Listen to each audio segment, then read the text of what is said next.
ትግራይን ሀገር የማድረግ ፍላጎት ስላላቸው አቅማቸውን ሲያፈረጡም ከርመዋል። ኢኮኖሚካሊም በወታደራዊ ምንትን ግለሱ ተጨባጭ ነገር አለ አቢ አሁን በተደጋጋሚ ይነገራል። ቲፒኤልኤፍ ትግራይን ሀገር የማድረግ እቅድ አለው አጀንዳ አለው ይባላል። ያንን ማድረግ ቢፈልግ በስልጣን ላይ ያለ 27 ዓመት ሙሉ ለምን አላደረገው?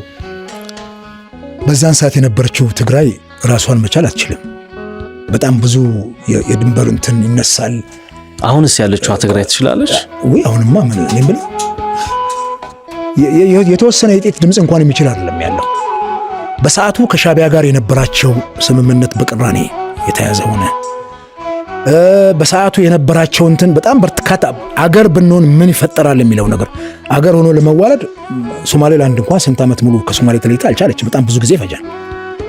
ነገር ግን አሁን ያለው ሽታ ስታየው ኤርትራ ውስጥ ትግራይ ውስጥ ያለው ሽታ ኢትዮጵያዊነት ሽታ አለው ለተላላ አንድ ጋዜጠኛ በፖለቲከኛው መካከል የለም። ድሮስ ፖለቲከኛው አይደለ ህዝቡን እንደፈለገ የሚነዳው እጁ ላይ መሳሪያ ያለ የትግራይ ህዝብ እኮ ከኢትዮጵያዊነቱ ማማ የሚወርድ ህዝብ እኮ አይደለም።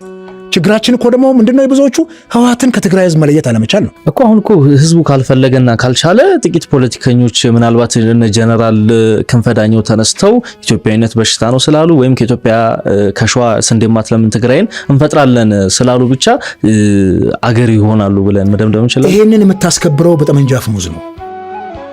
የሌሎች ኢንተርፌረንስ እንዳለ ሆኖ ጠመንጃ ያለው ህዝቡን አስገድዶ አሁን የትግራይ አምኖበት ነው ሊዋጋ የሚነሳው ነገረኝ እስቲ አሉን እኮ ጓደኞች ድምጽ መስማት አይፈልጉም። ድምጽ መስማትም አይፈልጉም። 5-6 ልጆቻቸውን ያጡ እናቶች እኮ አሉ።